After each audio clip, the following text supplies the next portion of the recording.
सच्चिदानन्दरूपाय विश्वोपत्यादिहेतवे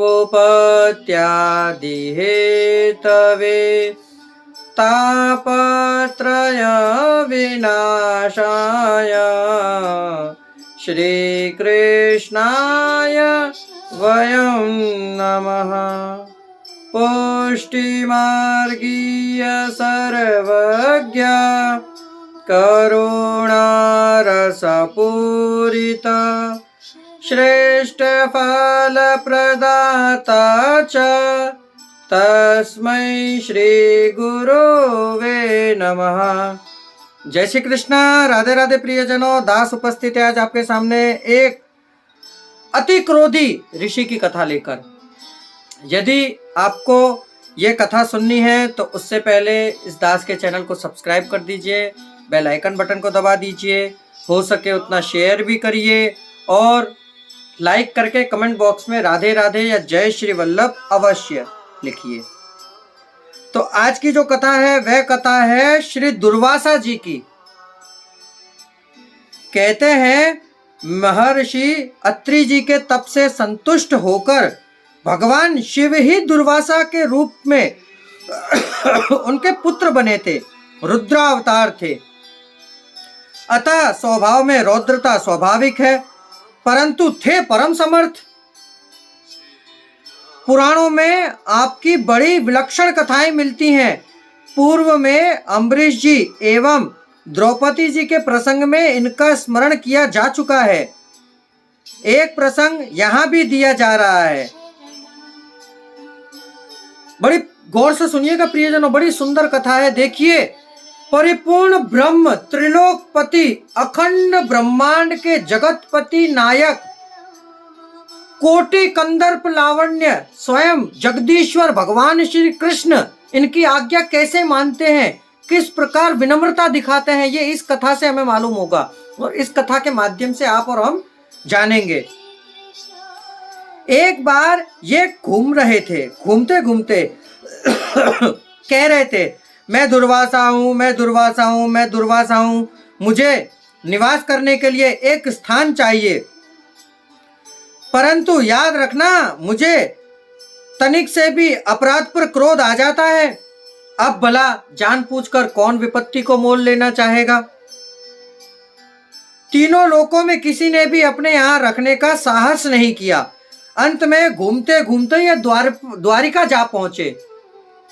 आज जहां हम रह रहे हैं गुजरात के सोमनाथ जिले में, तालुका मालिया गिना जाता है पर सोमनाथ है, हम सोमनाथ के पास रहते हैं। ऐसे ही हमसे कुछ दूरी पर द्वारिकापुरी है। सबसे परमाश्रय भगवान श्री कृष्ण ने इन्हें आदर पूर्वक बुलाकर अपने निज सदन में वास दिया। कभी तो ये हजारों मूर्तियों का भोजन अकेले ही खा जाते और कभी एक बालक की तरह थोड़ा पाकर ही रह जाते। कभी दिन में बाहर निकल जाते तो दिन भर लौटते ही नहीं। कभी भोजन धरा रह जाता, कभी कभी आधी रात को भोजन मांगते। सर्वसमर्थ प्रभु ने सब व्यवस्था की। एक दिन इन्होंने अपने ठहरने के स्थान पर, जहां इनको ठहराया गया था, वहां पर इन्होंने आग लगा दी और सब कुछ जलकर भस्म हो गया। अपने दौड़े दौड़े कृष्ण के पास जाकर बोले, मैं अभी अभी खीर खाना चाहता हूं। भगवान श्री कृष्ण का संकेत पाते ही श्री रुक्ष्मणी जी तुरंत स्वर्ण थाल में खीर परोस कर लाई। दुर्वासा जी थोड़ी सी खीर खाकर श्री कृष्ण से बोले, अब इस झूठी खीर को तुरंत तुम अपने अंगों पर पोत लो और रुक्ष्मणी जी को भी पोत दो। भगवान ने वह सारी खीर अपने अंग पर पोत ली और रुक्ष्मणी जी ने भी पोत ली। तदंतर मुनि ने रुक्ष्मणी जी को एक रथ में जोतकर उस पर स्वयं सवार होकर जिस तरह सारथी घोड़े को चाबुक मारता है उसी तरह कोड़े मारते हुए रथ चलाने लगे। देखिए, जगत की माता स्वयं रुक्ष्मणी जी को घोड़े की जगह रथ में बोकर ये उसके ऊपर सवार हो गए। रथ राजमार्ग से जा रहा था। भयवश किसी को कुछ कहने का साहस ही नहीं हो रहा था। रुक्मणी जी अत्यंत श्रमित होकर जब पृथ्वी पर गिर पड़ी तो आप रथ से कूदकर दक्षिण दिशा की ओर भागने लगे। पीछे पीछे भगवान श्री कृष्ण भी दौड़े और कहते जा रहे थे कि भगवान प्रसन्न होइए, भगवान प्रसन्न होइए। तब दुर्वासा जी एक स्थान पर खड़े हुए और बोले, वासुदेव, आपने क्रोध को जीत लिया है। अब मैं आप पर अति प्रसन्न हूं और आपको वर देता हूं कि तुम संपूर्ण विश्व को प्रिय होगे, तुम्हारी अक्षय कीर्ति होगी। तुमने पूरे शरीर में खीर लगाई है, अतः तुम्हारा समस्त शरीर अस्त्र शस्त्रों से अभेद रहेगा, किंतु पैरों के तलवे में खीर क्यों नहीं लगाई? ये द्वारकापुरी में आप जानते हैं ना, पैरों के तलवों में खीर ना लगाने से एक किरात ने जब बाण चलाया था तब प्रभु के प्राण वहीं से गए थे। बस केवल ये तुम्हारा पादतल निर्भय नहीं बन सके।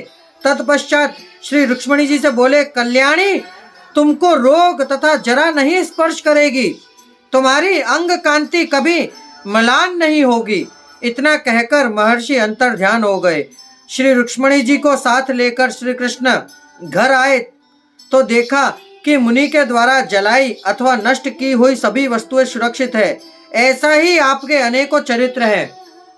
ये ही दुर्वासा ऋषि थे जिनके श्राप के भय से दुर्वासा ऋषि जब त्रेता में पधारे थे, जब राम और काल का वार्तालाप हो रहा था, उस समय यही दुर्वासा जी पधारे थे। इन्हीं के श्राप से बचने के लिए लक्ष्मण जी ने श्री राम की आज्ञा का उल्लंघन किया था।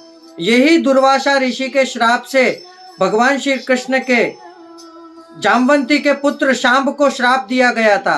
यही दुर्वासा जी प्रियजनों सामर्थ्यवान है। देखिए तो सही किसके अंदर इतना सामर्थ्य है कि जगत की महारानी को रथ में जोत कर ये रथ के ऊपर सवार होकर और कोड़े मारते हुए चल रहे थे। भैया आज किसी में इतना सामर्थ्य नहीं है। तो ये थी दुर्वासा ऋषि की कथा। प्रियजनों, अब इस दास को आज्ञा दीजिए, कल फिर मुलाकात होगी नई कथा नए प्रसंग के साथ। अब आज्ञा लेते हैं। जय श्री कृष्ण, राधे राधे, जय श्री वल्लभ।